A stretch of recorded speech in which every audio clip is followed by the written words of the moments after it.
പിണറായി വിജയൻ ആയിട്ടുള്ള എങ്ങനെ ഭയങ്കര നല്ലതാണ്. ഇറ്റ്സ് അനദർ പേഴ്സൺ ഹൂ നമ്മുടെ ഡിസിഷൻ്റെ ആൾ തന്നാൽ പിന്നെ ഹി വിൽ നോട്ട് ഒരിക്കലും മാറിപ്പോയില്ല, നമ്മളെ എപ്പോഴും ബാക്ക് ചെയ്തുകൊണ്ടിരിക്കും. അതൊരു ഭയങ്കര നല്ല ക്വാളിറ്റിയുള്ള മറ്റേ ഈ canal project you once told that he would call you to ask for progress. പിന്നെ അത്രയും ഫോളോ. പക്ഷേ ഇപ്പോൾ കഴിഞ്ഞിട്ട് പിന്നെ എനിക്ക് തോന്നുന്നു അത് വിട്ടുപോകുന്നു. This term has not been very great. What happened to this term? സത്യം പറഞ്ഞാൽ എനിക്കറിയില്ല. പക്ഷേ ഭയങ്കര എക്സ്പെക്റ്റേഷൻ ആയിരുന്നു എല്ലാവർക്കും, ഭയങ്കര എക്സ്പെക്റ്റേഷൻ. അതൊരു majority, he had been chief minister for 5 years, എന്നോ ഭയങ്കര മെജോറിറ്റി ആയിട്ട് തോന്നുന്നു. എനിക്ക് തോന്നുന്നതാണ് മിനിസ്റ്റേഴ്സും ഈവൻ ടു സം എക്സ്റ്റെൻറ്റ് ബ്യൂറോക്രാറ്റ്സും people at the end of the day, you don't expect chief minister to be knowing anything and everything under the sun. You are the one who has to go and tell him that sir ഇന്ന project ഉണ്ട്. ഇപ്പം ഈ ജലപാതയുടെയൊക്കെ പുള്ളിയെ നമ്മളെ എന്നും brief ചെയ്തുകൊണ്ടിരുന്നു. അത് he was also very key. പിന്നെ വൺസ് ഇറ്റ് ന്യൂ, ഇപ്പം അവിടെ കണ്ണൂർ ഭാഗത്ത് ഒരു 5 കിലോമീറ്ററിന് ഇത്തിരി പ്രശ്നം വന്നു, പിന്നെ അവരങ്ങ് വിട്ടേച്ചു. ഇപ്പം ഞാനങ്ങനെയല്ല, പിന്നെ ഒരു വഴക്കടിക്കാം, കുറച്ച് വഴക്കടിക്കാം, കുറച്ച് ഒരു 2 സ്റ്റെപ്പ് മുന്നോട്ട് പോയിട്ട് 1 സ്റ്റെപ്പ് പുറകോട്ട് പോവാം. എപ്പോഴും അഡ്മിനിസ്ട്രേഷന് എല്ലാം is common sense. You make 2 steps up, 1 step back. അതിൽ ഈഗോ പാടില്ല. നമ്മൾ അടിച്ചൊതുക്കുന്നത് കേരളത്തിൽ ഒരു പ്രോജക്റ്റ് അടിച്ചൊതുക്കി നടക്കില്ല.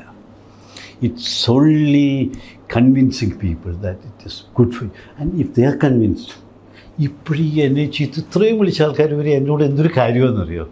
അന്നൊക്കെ നമ്മൾ പറഞ്ഞ് മനസ്സിലാക്കരുത് ഇതാണ്, പക്ഷെ ആരും വിശ്വസിച്ചിരുന്നില്ല. അത് ഈ ഒരച്ഛനുണ്ടായിരുന്നു, അച്ഛൻ എന്നും പറയും, ഇത് നമ്മുടെ ഒരു നേവൽ പ്രോജക്റ്റ് ഉണ്ടായിരുന്നല്ലോ കണ്ണൂരിനടുത്ത്, എഴുമല. അതെ, എഴുമലയായിരിക്കും. ഞാൻ പറഞ്ഞ അച്ഛൻ അത് കഴിഞ്ഞ് പിന്നെ ഭയങ്കര സമരം. അച്ഛനെ ഞാനും അച്ഛനെ കുറേ പറ്റിച്ചിട്ടുണ്ട്, എന്നെ അച്ഛൻ പറ്റിച്ചിട്ടുണ്ട്. പക്ഷെ അത് ഈ അച്ഛനെ ഈ ഭയങ്കര ശല്യമായിരുന്നു. അച്ഛൻ മടുത്ത് എന്നും ചീത്തോളി. അവസാനം ഞാനിത് ഇച്ചിരി കുസൃതി കാണിച്ചു. ഈ അച്ഛൻ്റെ വീടിൻ്റെ തൊട്ടടുത്ത്, അതായത് ഈ അച്ഛൻ്റെ കൂട്ടത്തിലുള്ള ഒരാളുടെ വീട്ടിൽ വിളിക്കും ഞാൻ അവിടുന്ന്. ഞാനല്ല, സ്റ്റാഫ്. അച്ഛനുണ്ടോ എന്ന് ചോദിക്കും. എവിടുന്നാണ് വിളിക്കുന്നത്? വിജയ് കുര്യൻ സാറിന് വേണ്ടിയാന്ന് പറയും. എന്നിട്ട് ഈ മലയാളിയുടെ ബേസിക് നേച്ചർ എന്താണ്? സാവൻ എന്തിനാണ് വിജയ് കുര്യനും ഈ അച്ഛനുമായിട്ട് അടുപ്പം? അയാൾ വിളിക്കുന്ന ആരാ? അച്ഛൻ്റെ അസിസ്റ്റൻറ്റിനെ. അതൊരു ഈ കുറേ പ്രാവശ്യം അയ്യോ തെറ്റിപ്പോയല്ലോ എന്ന് പറഞ്ഞ് വെച്ചേക്കാൻ പറയും. ഇങ്ങനെ 3-4 പ്രാവശ്യം കഴിയുമ്പോൾ അച്ഛന് സംശയമാണ്. അച്ഛനൊരു ചെറിയ ഇതുണ്ട്. അച്ഛൻ വീട് പൊളിച്ചു പോകുന്നുണ്ടായിരുന്നു. എന്നിട്ട് 80% കൊടുത്താൽ നമ്മൾ വീട് മാറ്റണം. പിന്നെ അച്ഛന് വേണ്ടതെന്ന് വെച്ചാൽ അവിടെ കുറച്ചും കൂടെ താമസിക്കും. അവിടെ വെച്ചാൽ ഞാൻ ചെയ്തു തരാം, എൻ്റെ റിസ്ക് ചെയ്തു തരാം, ആരും അറിയില്ലെന്ന് പറയും. എന്നിട്ട് നമ്മൾ തന്നെ ഇത് ലീക്ക് ചെയ്ത് കൊടുത്തു. അച്ഛനിത് ചെയ്തു. അച്ഛൻ്റെ പ്രസിഡന്റ് സ്ഥാനം നമ്മൾ കളയിച്ചു. അച്ഛൻ അങ്ങനെ എന്നെ അത്രയും ചെയ്ത് വിളിച്ചിട്ടുള്ള. അന്നേരം ആ പ്രസിഡന്റ് സ്ഥാനം കളഞ്ഞിട്ട് നമ്മൾ ആ സംഘടനയെ പിളർത്തി കൊടുത്തു. നമ്മൾ പക്ഷേ you learn all these things with രാഷ്ട്രീയക്കാർ. നമ്മൾ ഇവരോട് നടന്നാൻ പഠിക്കുന്നതൊക്കെ അല്ലാതെ not that you have that this. പക്ഷേ ഇവരോട് നമ്മൾ നടക്കുന്നു. ഈ കലാസാറിനൊക്കെ ഉണ്ടല്ലോ, നമ്മൾ ഒത്തിരി പഠിക്കേണ്ട ഒരാളാണ്. ഇത് എങ്ങനെയാണ് ആൾക്കാരെ മാനേജ് ചെയ്യുന്നതെന്നുള്ളത് പുള്ളി കണ്ണടച്ച് കാണിക്കുക. അന്നേരം എന്താ അറിയാം, പോക്കാം എൻ്റെ കേസ്. എനിക്ക് ഭയങ്കര ബഹുമാനമുള്ള ഒരാളാണ് കേട്ടോ. ഇടയ്ക്ക് എന്നോടൊക്കെ ദേഷ്യപ്പെടും, പക്ഷേ ഈയിടെ ഒരു എഫെക്ഷൻ ഫോർ മീ. ഏറ്റവും ഈ പിണറായി വിജയൻ സാറ് എന്നാ ഒരു ഓപ്പർച്യൂണിറ്റി ആയിരുന്നു. 5 years കഴിഞ്ഞിട്ട് ഇത്രയും മെജോറിറ്റി ആയിട്ട് വന്നിട്ട്. Actually, I expected him to work wonders actually. ഭയങ്കരമായിട്ട് ഇങ്ങനെ കേരളം മുഴുവൻ ഒരു സിറ്റിയായിട്ട്, ഞാനൊക്കെ എന്നും പുള്ളിയോട് പറയുമായിരുന്നു, ഈ കേരളം മുഴുവൻ ഒരു സിറ്റിയായിട്ട്, സിംഗപ്പൂർ പോലൊരു സിറ്റിയായിട്ട് എൻവിസേജ് ചെയ്തിട്ട് ഓരോ ടൂറിസ്റ്റ് ലൊക്കേഷൻസ്. ഇപ്പം ഞാൻ പറയും, ഈ കൊമരകത്ത് ഒരു പക്ഷികേന്ദ്രമുണ്ട്, അത് ശരിക്കും ജൊറാങ് പാർക്ക് പോലെ അല്ലെങ്കിൽ അതുപോലെ ആക്കുക. അങ്ങനെ ഓരോ സെൻറ്റേഴ്സ് ആയിട്ട് ഇതിനെ ബെസ്റ്റ് ഓഫ് റോഡ്സ് വെച്ചിട്ട് കണക്ട് ചെയ്യാം. ഗുണം എന്താണെന്ന് വെച്ചാൽ നമ്മൾ തന്നെയുണ്ട് 3.5 കോടി ആൾക്കാർ. ആ ആൾക്കാർ അങ്ങോട്ടും ഇങ്ങോട്ടും ട്രാവൽ ചെയ്താൽ മതി, ഈ ടൂറിസം എല്ലാം നന്നാവും. It's just that I don't know, we feels actually very sad about it. Actually worked really well. ഒരു നല്ലൊരു it's a tough guy also. ഭയങ്കര പുള്ളി ഒരു കാര്യം പറയാം, അത് ഇവർ ഈ മന്ത്രിമാരൊന്നും മിണ്ടു പോലില്ല. ഭയങ്കര ഒരു ഓപ്പർച്യൂണിറ്റി ആയിരുന്നു. I think we missed out. We feel sorry. ഇപ്പം 3.5 കൊല്ലമല്ലേ ഉള്ളൂ, ലെസ് ദാൻ 3.5 ഇയേഴ്സല്ലേ ഉള്ളൂ. അല്ല, less than 1.5 years actually. Sorry, 1.5 ഇയേഴ്സല്ലേ ഉള്ളൂ. ഭയങ്കര ഒരു ലെറ്റ് ഔട്ട് ആയിപ്പോയി, ഭയങ്കര ലെറ്റ് ഡൗൺ ആയിപ്പോയി. എന്തെല്ലാം കാര്യം. ഒന്നാമത് he was experience man also. 5 years. Nationally speaking ഒരു ഇൻഫ്രാസ്ട്രക്ചർ കുറച്ചും കൂടി ഒരു സ്ട്രെസ് കാണുന്നുണ്ട്. ഇപ്പോൾ റോഡ് ഡെവലപ്മെന്റ്, പിന്നെ റെയിൽവേ. സാറിനെന്താ തോന്നുന്നത്? പോരാ, ഭയങ്കര കുറവായിട്ടാണ്. റോഡ് സെക്ടറിൽ ഗവൺമെൻറ് ഓഫ് ഇന്ത്യ ചെയ്യുന്നതല്ലേ ഉള്ളൂ. കേരള ഗവൺമെൻറ് എന്താ ചെയ്യുന്നത്? Kerala government actually state highway should have been made 6 lane. ചെയ്യേണ്ടതെന്ന് വെച്ചാൽ ഈ ആക്ച്വലായിട്ട് നമ്മൾ നോക്കുകയാണെങ്കിൽ ഈ റോഡ് പോയി BMNBC ചെയ്യാണ്ട് അതിൻ്റെ അകത്ത് കുറേ പണം എടുത്തിട്ട് ഈ സ്റ്റേറ്റ് ഹൈവേസ് ഉദാഹരണത്തിന് അത് ലാൻഡ് ഏറ്റെടുക്കുകയായിരുന്നു. ഈ ലാൻഡ് ഏറ്റെടുത്ത ഗവൺമെൻറ് ഓഫ് ഇന്ത്യയെ കൊണ്ട് നമുക്ക് പിന്നെ ആക്ച്വലി ഇത് സാച്ചുറേഷൻ, എൻ്റെ ഒരു റീഡിങ് ഒരു 3-4 ഇയേഴ്സ് കഴിയുമ്പോഴത്തേക്ക് ഗവൺമെൻറ് ഓഫ് ഇന്ത്യയുടെ മേജർ പ്രോജക്ട്സുകളെല്ലാം തീരും. അത് കഴിയുമ്പോൾ ഇപ്പോൾ MC റോഡ് പോലെ ഏറ്റെടുക്കും. ഈ നമ്മുടെ സ്റ്റേറ്റ് ഹൈവേസ് 6 ലെയിൻ. നമ്മുടെ ഒരു ലോജിക്കായിട്ട് ഇപ്പോൾ ഞാൻ ഈ മെട്രോയൊക്കെ എന്നോട് എതിര് പറയും. ശരിക്കും ആസ് എ മലയാളി നമുക്ക് ഏറ്റവും വലിയ ആഗ്രഹം ആദ്യം ഒരു ബൈക്ക് മേടിക്കണം, ചെറുപ്പമായിരുന്നു. പിന്നെ ഫാമിലി ആകുമ്പോൾ ഒരു കാറ് വേണം. ആ കാറിലാണ് എനിക്ക് യാത്ര ചെയ്യാനായിട്ട് താല്പര്യം. I don't like public transport generally.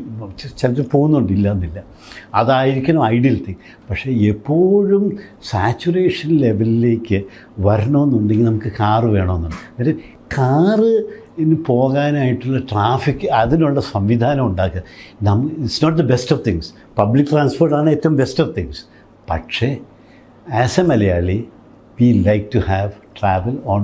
നിങ്ങൾ തന്നെ ഒന്ന് ആലോചിച്ചു, എത്ര പേർക്കുണ്ട് സ്വന്തം കാറിൽ പോകാനായിട്ട് ഇഷ്ടമുള്ളത്? അല്ലെങ്കിൽ ഫാമിലി ആയിട്ട് പോകുമ്പോൾ എപ്പോഴും സ്വന്തം വണ്ടിയെ പോകാനായിട്ട് instead of taking a public transport. അന്നേരം നമ്മൾ ചെയ്യേണ്ടതെന്ന് വെച്ചാൽ ഇപ്പോഴും ഞാൻ പറയുന്നു, ഈ സ്റ്റേറ്റ് ഹൈവേസ് MC റോഡ് പോലെയുള്ളതെല്ലാം 6 ലെയിനായിട്ട് ചിന്തിക്കുക. പക്ഷേ ഇത് 20 years from now it will be a big city like Singapore. ഒരു വലിയ സിറ്റി ആയിരിക്കും. ഈ Kerala was never a good suggestion. Actually they should have gone in for ഈ സ്റ്റേറ്റ് ഹൈവേസ് വലുതാക്കിയിട്ട്. ഇപ്പം വെച്ചാൽ നമുക്ക് you have a national highways NH 60, പഴയ 47 66 എന്ന് തോന്നുന്നു ഇപ്പോൾ അല്ലേ, 46. അതിലേക്ക് എല്ലാ റോഡുകളും വന്ന് 6 ലെയിൻ മേജ് ചെയ്യുന്ന പോലെ ആക്കണം. പക്ഷേ അത് 6 ലെയിൻ ആകുകയാണല്ലോ. ഇതുപോലെ തന്നെ 6 ലെയിൻ ആയിട്ട് ചിലയിടത്ത് ട്രാഫിക് കുറവായിരിക്കും. പക്ഷെ ഇപ്പോഴാണ് ഐഡിയൽ തിങ് വെച്ചാൽ ലാൻഡിന് വാല്യൂ ഇല്ലാത്ത സമയം. People are willing to, you are actually pumping in more money into the system. അതുപോലെ തന്നെ ഞാൻ എപ്പോഴും പറയും, ഈ കുറേ ഡാമുകൾ പണിയാണ് ഇപ്പോഴും. ലൈക്ക് മീനിച്ചിലാറ്, മണിമലയാറ്, ഈ അതിനൊന്നും ബാക്ക് എൻഡിൽ ഡാമില്ല, വെള്ളം കൺട്രോൾ. ഫ്ലഡും കുറയും, you will have water in the this thing. അതുപോലെ തന്നെയാണ് ഈ റെയിൽവേ റോഡ് സെക്ടർ വളരെ ആവശ്യമാണ്. ഇന്നിപ്പോൾ നാളെ നമ്മൾ ഈ എല്ലാവരും ഇലക്ട്രിക്കലിലേക്ക് മാറും. സോ പവർ സെക്ടറാണ് അടുത്ത സെക്ടർ. ഈ 2 സെക്ടർ റോഡും പവറുമാണ് എനിക്ക് തോന്നുന്നത് ഏറ്റവും വലുതാവേണ്ട ഇത്. ഒരു ഡിഫറൻ്റായിട്ട് നോക്കുകയാണെന്നുണ്ടെങ്കിൽ അതാണ് ചെയ്യേണ്ടത്. ഈ സെക്ടർ വളരുന്നുണ്ട്, പക്ഷേ പോരാന്നുള്ളതാണ് എൻ്റെ ഒരു. പക്ഷേ സോ മച്ച് പീപ്പിൾ നമ്മൾ നോക്കി എന്തുവരും ഏതെങ്കിലും വണ്ടി റോഡിൽ ട്രാഫിക് ഇല്ലാത്ത റോഡ് കാണുന്നുണ്ട്. That itself shows we are overloaded out the road. അതിന് പറയുന്നത് നമ്മളതിനെ 4 ലെയിനും 6 ലെയിനും ആക്കണം. 6 ലെയിൻ ആക്കാതെ ഒന്നും ഒരിക്കലും എല്ലാ റോഡുകളും 6 ലെയിൻ ആകാനായിട്ട് നോക്കണം. അതായത് സ്റ്റേറ്റ് ഹൈവേസ് പിന്നെ മതിക്കാൻ പറ്റിയ കാര്യം. ഇതിപ്പോൾ എന്ത് പറ്റിയെന്ന് വെച്ചാൽ കുഞ്ഞു റോഡ് പോയി BMNBC ചെയ്യും, എന്നിട്ട് അതിൻ്റെ അടുത്ത ദിവസം ചെന്നിട്ട് പൈപ്പുകാരൻ അത് പെട്ടുപോയിക്കുകയും ചെയ്യും. അതൊക്കെ ഇതിൻ്റെ അകത്ത് it is not as innocent it is made out to how it works. ആക്ച്വലായിട്ട് ഇപ്പോൾ ഈ പൈപ്പ് ഇടാൻ പോകുന്നതിനും അറിയാം, റിട്ടയർ ചെയ്യുന്ന PWക്കാരനും അറിയാം ഇത് ചെയ്യാൻ പോകാമെന്ന്. Actually I just give you one. ഇപ്പം ഇവിടുന്ന് ഒരു കാക്കനാട്ടിൽ നിന്ന് കൊച്ചിയിൽ നിന്ന് പല വഴിയിടുന്നു കാക്കനാട്ടിലേക്ക് റോഡ് പണിയാന്ന്. ഇവർ റോഡ് പൈപ്പ് ഇടുമെന്നറിയാം.